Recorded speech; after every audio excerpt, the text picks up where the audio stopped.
अस्सलामुअलैकुम अज़ीज़ तुलबा, welcome to active learners point. ये वीडियो है जमात सुवम के लिए और हम मज़मून पढ़ेंगे माहौल का मुताला। अज़ीज़ तुलबा, आज है ब्रिज कोर्स का चौथा दिन और हम करने वाले हैं सरगर्मी नंबर 4। तो आज हम समझेंगे आज़ा की पहचान, इनके काम और इस्तेमालात।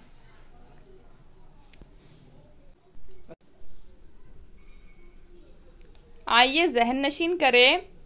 तस्वीर में दिखाया गया लड़का खेलते हुए जिस्म के कौन कौन से हिस्सों का इस्तेमाल करता है। तो आपको ये जो तस्वीर नज़र आ रही है उसमें ये जो लड़का है बैडमिंटन खेल रहा है, तो ये अपने कौन कौन से जिस्म के कौन कौन से हिस्सों का इस्तेमाल कर रहा है। तो इसकी आंखें इस्तेमाल हो रही है, वो बॉल को गेंद को देख रहा है। उसके बाद वो हाथों का इस्तेमाल कर रहा है, पैरों का इस्तेमाल कर रहा है, अपनी गर्दन का इस्तेमाल कर रहा है ना। तो इन आज़ा का वो और जिस्म के इन हिस्सों का इस्तेमाल कर रहा है। मुख्तलिफ़ कामों के लिए इस्तेमाल होने वाला जिस्म का हिस्सा उज़ू कहलाता है। तो मुख्तलिफ़ कामों के लिए जो जिस्म के हिस्से हम इस्तेमाल करते हैं उसे कहते हैं उज़ू। तो उसी तरह कान, नाक, हाथ, पैर ये हमारे आज़ा है। कान, नाक, आँख, हाथ, पैर ये क्या है, हमारे आज़ा है। आँखों से हम देख सकते हैं, नाक से बो सूंघना और हम सांस ले सकते हैं, कानों से हमें सुनाई देता है। तो बच्चों, आपको पता है हम हमारी आँखों से देखते हैं। ये जो चीज़ें हमें आसपास नज़र आ रही है तो हम किससे देखते हैं, अपनी आँखों से। और नाक जो है हमें अच्छी और बुरी बदबू बताती है, यानी कि हम सूंघते हैं। और सांस लेने का काम भी हम नाक से करते हैं और कानों से हम सुनते हैं। कोई काम करते हुए हमें एक ही वक्त में मुख्तलिफ आज़ा इस्तेमाल करने होते हैं। जैसे कि रेहान को साइकिल चलाते वक्त आँखें, कान, हाथ और पैर इन आज़ा का इस्तेमाल करना होगा। हम तमाम काम जिस्म की मदद से करते हैं। तो देखिए, कोई बच्चा अगर साइकिल चलाने का काम कर रहा है तो उसे अपने आँखें, कान, हाथ और पैर इन आज़ा का इस्तेमाल करना होगा। जिस तरह अब आप ये वीडियो देख रहे हैं तो आप अपनी आँखों का, कान का और हाथों का इस्तेमाल कर रहे हैं।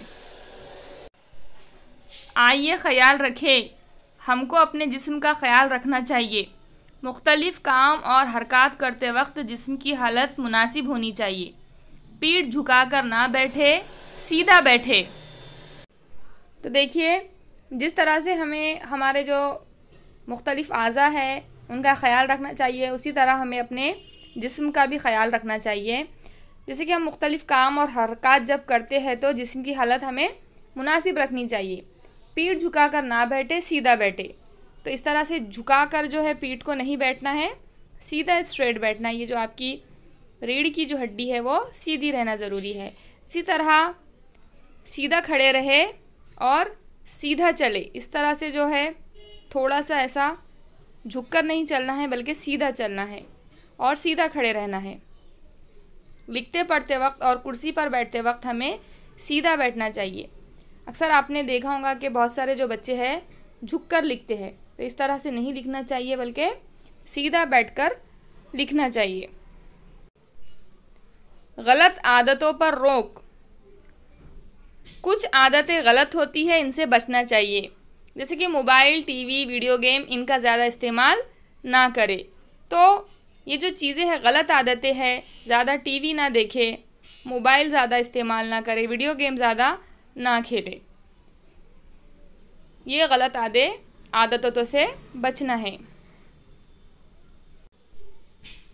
ऊपर दी गई चीज़ों के ज़्यादा इस्तेमाल से आँखों पर गलत असरात पड़ते हैं, इसलिए आँखें ख़राब हो जाती है। इसलिए उन्हें ज़्यादा देर तक नहीं देखना चाहिए। उनसे खेलने में वक्त ज़ाय नहीं करना चाहिए। टीवी नज़दीक से नहीं देखना चाहिए। देखिए, टीवी, वीडियो गेम, कंप्यूटर वगैरह पर जो गेम बच्चे खेलते हैं उससे क्या होता है, आँखों पर असर पड़ता है और आँखें ख़राब होती है और उसके साथ साथ आपका वक्त भी ज़ाय होता है, इसलिए टीवी भी नज़दीक से आपने नहीं देखना चाहिए। तो चलिए, इतना उम्मीद करती हूँ आप अच्छे से समझ गए होंगे। हम अब मश्क करेंगे। सवाल नंबर 1 आपको दिया हुआ है, नीचे दी हुई मालूमात कौन से हिस्सी उज़ू से हासिल हुई है, लिखो। यानी कि सूरजमुखी का फूल पीला है, तो ये हमें कैसे मालूम हुआ? हमने अपनी आंखों से देखकर पता लगाया।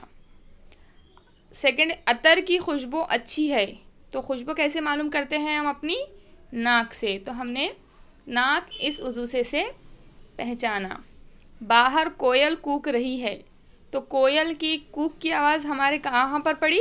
कानों में पड़ी, तो हमने इसे अपने कानों से समझा, तो हमने कान का इस्तेमाल किया। अब उसके बाद है सवाल नंबर 2, तजज़िल सरगर्मियाँ करते वक्त कौन कौन से आज़ा इस्तेमाल हुए हैं, लिखिए। अब देखिए, यहाँ कुछ सरगर्मियाँ दी गई है और आपको ये बताना है कि कौन कौन से आज़ा इस्तेमाल हुए। गिल्ली डंडा खेलते वक्त, अगर आपने गिल्ली डंडा खेला होगा तो आपको पता होगा, गिल्ली डंडा खेलते वक्त हम अपने हाथ का इस्तेमाल करते हैं, जिसमें हम डंडा पकड़ते हैं। गिल्ली को मारने के लिए आँखों से देखना होता है, तो हम आँखों का भी इस्तेमाल करते हैं। उसी तरह हमें भागने के लिए पैरों का इस्तेमाल करना होता है। इन उज़ू का हम इस्तेमाल करते हैं। सेकंड है कपड़े धोते वक्त। कपड़े धोते वक्त हाथ का और आँखों का इस्तेमाल करते हैं। उसके बाद है सवाल नंबर 3, नीचे दी हुई चीज़ें कौन से रंग की है, लिखिए। तो क्या बच्चों आपको पता है हल्दी का रंग कौन सा है? हल्दी का रंग है पीला। नमक का रंग है सफ़ेद। पकी हुई मिर्च का रंग है लाल। ठीक है, तो उम्मीद करती हूँ आपको ये सब अच्छे से समझ में आया होगा। तो इसे अच्छे से पढ़िए, वीडियो को पॉज करके देखिए, समझिए और इसे ज़्यादा से ज़्यादा अपने फ्रेंड्स के साथ शेयर कीजिए। अगर आप चैनल पर नए हैं तो इसे सब्सक्राइब करना मत भूलिए। कमेंट कीजिए कि आपको वीडियो कैसी लगी, लाइक करना मत भूलिए। Thanks for watching.